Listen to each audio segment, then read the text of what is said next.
दोस्तों इस वीडियो में हम ट्रेंड्स देखने वाले हैं मॉडर्न पीरियोडिक टेबल में किस तरह से प्रॉपर्टीज़ जो हैं वो चेंज होती है। अगर हम एलिमेंट्स को देखते हैं तो एलिमेंट्स की प्रॉपर्टीज़ कैसे चेंज होती है और वो कौन कौन सी प्रॉपर्टीज़ के बारे में हम पढ़ने वाले हैं। तो चलिए देखते हैं।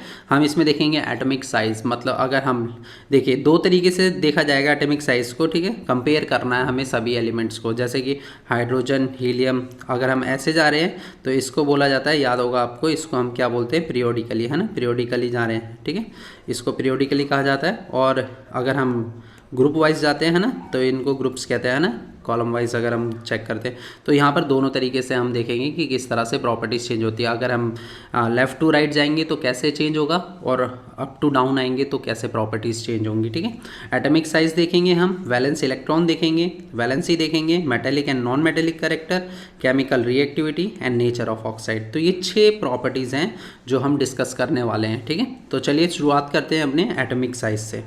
तो trends in modern periodic table में एटॉमिक साइज कैसे चेंज होता है, ठीक है। मॉडर्न पीरियोडिक टेबल में एटॉमिक साइज कैसे चेंज होता है, किस ट्रेंड से बढ़ता है, कैसे क्या ट्रेंड है।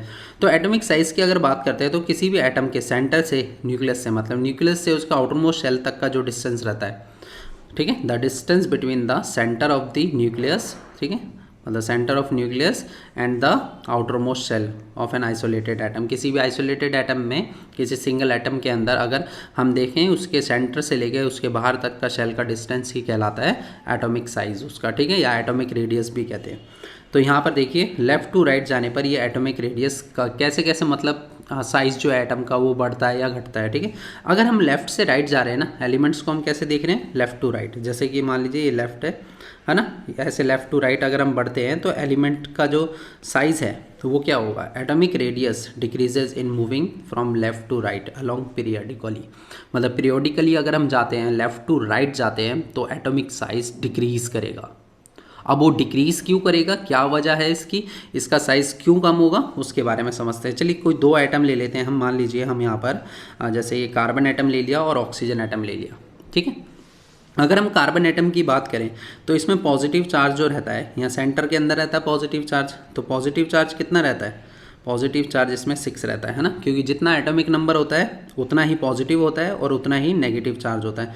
और ई नेगेटिव मतलब इलेक्ट्रॉन, पी पॉजिटिव मतलब प्रोटॉन। तो इलेक्ट्रॉन कितने होते हैं इसमें, इलेक्ट्रॉन भी 6 होते हैं।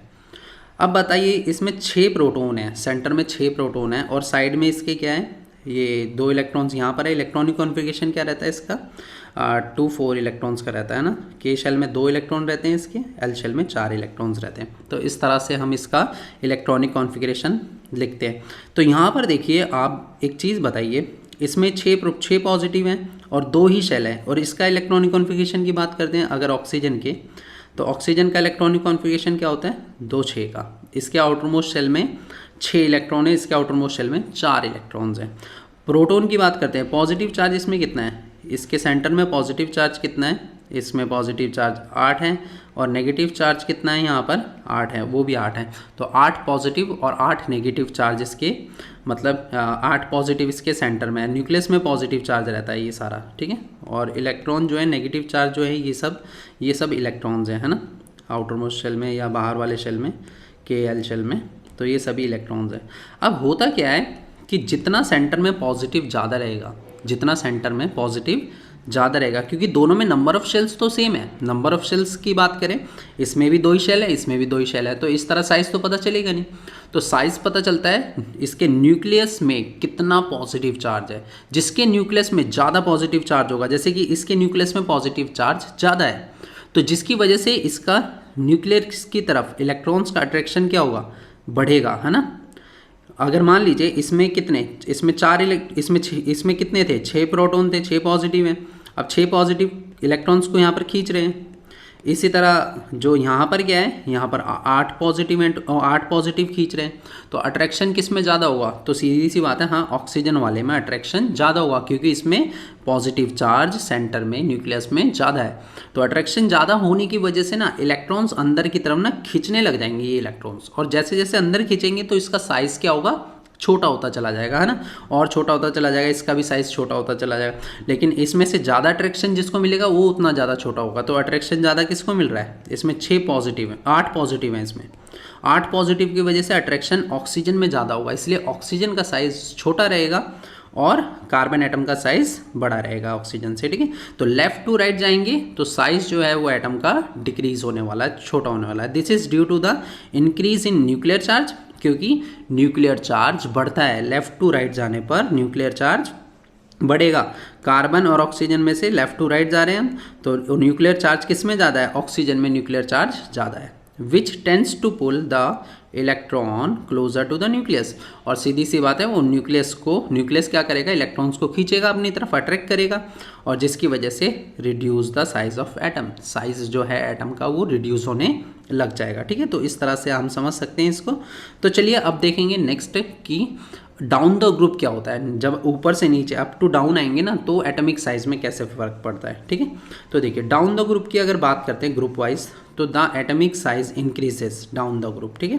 अब इंक्रीज क्यों करता है, देखिए अगर मैं मान लीजिए ये पहला वाला ग्रुप ले लेते हैं, लिथियम, सोडियम एंड पोटेशियम, ये 3 एलिमेंट्स मैंने लिए हैं। इसमें बताइए इसमें शेल कितने हैं, नंबर ऑफ शेल कितने हैं। इसका इलेक्ट्रॉनिक कॉन्फ़िगरेशन रहता है 2 इलेक्ट्रॉन 2 1 का, इसका रहता है 2 8 1 का, इसका रहता है 2 8 8 1 का।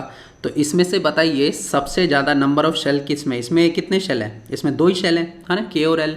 इसमें कितने शेल है, के एल एम, इसमें कितने शेल है, के एल एम एन। तो यहाँ पर नंबर ऑफ शेल्स बढ़ते जा रहे हैं, और नंबर ऑफ शेल्स बढ़ने की वजह से साइज़ भी जो है एटम का वो देख सकते हो आप, ये छोटा साइज़ है, ये उससे बड़ा, ये उससे बड़ा, क्योंकि नंबर ऑफ शेल्स बढ़ रहे हैं, क्योंकि down the group number of shells बढ़ते जाते हैं ना।